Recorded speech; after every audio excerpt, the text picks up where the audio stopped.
Halo, assalamualaikum, apa kabar sahabat family? Jumpa lagi dengan channel di kebunku. Kali ini kita lagi bungkus jambu kristal untuk menghindari lalat buah secara alami. Jadi kita tidak perlu menyemprotkan insektisida.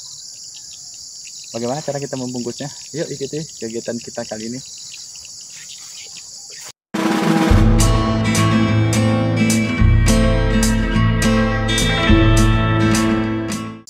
Untuk membungkus jambu kristal ini kita menggunakan kantong plastik putih susu sahabat family.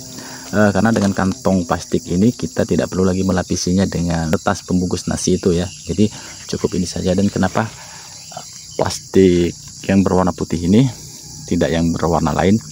Karena kalau yang berwarna cerah itu bisa mengundang lalat buah ya sahabat family. Dan jika kita menggunakan plastik bening, itu buahnya nanti tidak akan mulus karena masih bisa terpapar sinar matahari ya sahabat family. Jadi plastik inilah yang ideal untuk membungkus secara cepat ya.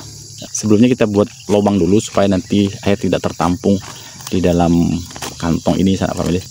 Jadi kita hanya membuat sayatan saja supaya lalat buahnya tidak bisa masuk ke dalam ya. Kalau kita lubangnya terlalu besar nanti ada kemungkinan malah lalatnya bisa masuk ke dalam kantong ini. Jadi dengan sayatan begini air bisa keluar dan lalatnya tidak bisa masuk ke dalamnya sahabat family. Nah, bagaimana teknik membungkusnya? Nah, buah yang sedang untuk dibungkus adalah kurang lebih sebesar ini sahabat family, sebesar jempol tangan. Nah, ini kita membungkusnya.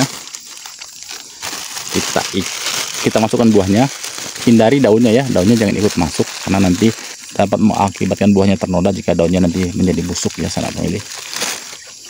Nah, jika buahnya lebih besar dari itu, dari sejempol, maksimal sejempol kaki lah sahabat family, ada kemungkinan buahnya sudah tersengat lalat buah dan nanti buah itu tidak akan menjadi mulus lagi, karena begitu buah itu besar maka buah itu akan terkena serangan ulat ya sahabat family.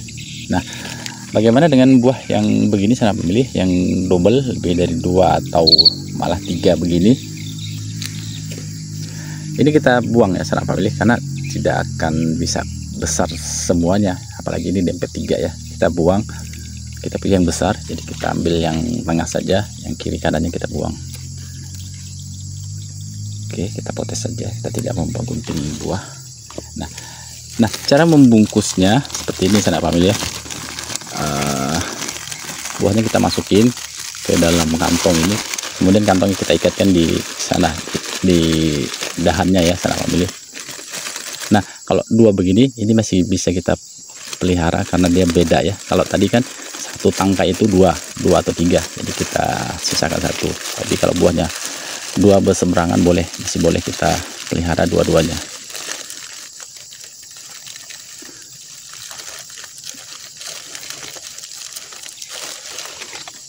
Jadi kita bungkus lagi yang satunya.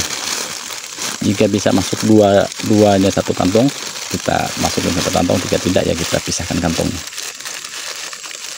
Nanti kantongnya ini kan bisa kita pakai lagi 2 atau 3 kali sahabat family.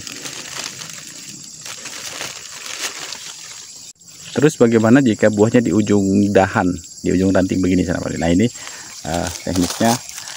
Yang penting kita jangan memasukkan daunnya sahabat family. Ini boleh kita pelihara dua-duanya. Nah, kemudian kita ikatkan di ketiak daun supaya kantong ini nanti tidak terbang terbawa angin ya. Nah, daunnya kita keluarkan saja. Oke. Nah, kita selipkan sudah. Jadi kita selipkan tadi sudah seperti itu ya sahabat family. Ya, dengan begini kantongnya tidak akan terbang dan daun tidak ikut masuk di dalam buahnya.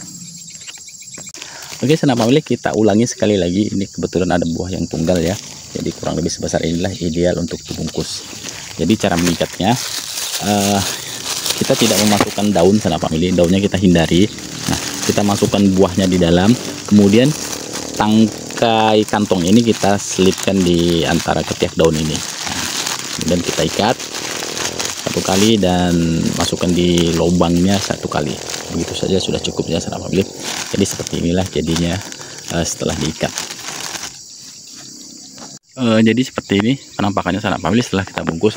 Jadi untuk membungkus jambu ini sahabat family, kita memang harus membungkusnya secara berkala ya, karena jambu ini kan berbunga terus menerus sahabat family ya. Seperti ini sudah sebesar ini, Kemudian ada yang sebesar begini, ada yang sudah kita bungkus sebelumnya, dan ada yang baru kita bungkus tadi. Ada yang masih pentil, kemudian ada juga yang masih bunga seperti sana family ya, yang ada kumbangnya itu. Jadi kita harus sering mengecek, paling tidak seminggu sekali atau seminggu 2 kali, karena buah-buah itu jika terlambat kita bungkus maka dia akan tersengat lalat buah dan buahnya akan berulat ya, tidak bisa untuk dikonsumsi.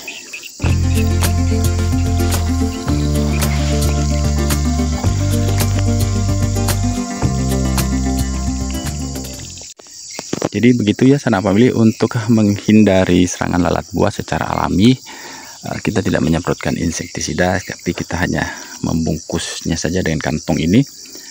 Kemudian tadi ada beberapa teknik untuk membungkus jambu yang tunggal, jambu yang ganda ya, atau bahkan 3, dan yang di ujung daun. Biasanya yang di ujung daun itu buahnya kecil sanak family, jadi tidak bisa kita membiarkannya lebih dari 1. Jika kita pelihara pun jambu yang di ujung ranting itu biasanya paling beratnya sebesar ya 2 ons 3 ons begitu. Tapi biasanya rasanya cukup manis ya, rasanya manis. Karena jika buahnya besar pun maka rantingnya biasanya akan sengkleh sanak family ya. Oke, seperti ini. Nah, ini ada yang sengkleh dan kebetulan 2 lagi. Tapi uniknya jambu itu, walaupun dia sengkleh dia tidak patah. Ini masih bisa kita tunggu sampai matang nanti. Nah seperti inilah besarnya sanak family. Ini paling berapa, 1 on 2 on lah. Jadi kita masih pelihara buah yang di ujung daun ini karena konsumen kan seleranya berbeda. Ada yang kepingin besar, tapi ada yang kepingin banyak ya. Kalau banyak ya mereka pilih yang kecil-kecil. Kalau yang kepingin besar ya mereka pilih yang besar-besar. Jadi biasanya buah yang besar itu muncul di batang ya. Kalau di batang itu biasanya buah besar. Oke sanak family, begitulah cara untuk menghindari serangan lalat buah. Jika sanak family mempunyai teknik yang lain, boleh komen di kolom komentar. Kita berbagi dengan teman-teman yang lain sanak family ya. Oke sanak family, sekian dulu untuk video kali ini. Jangan takut mencoba, kita coba, kita bisa.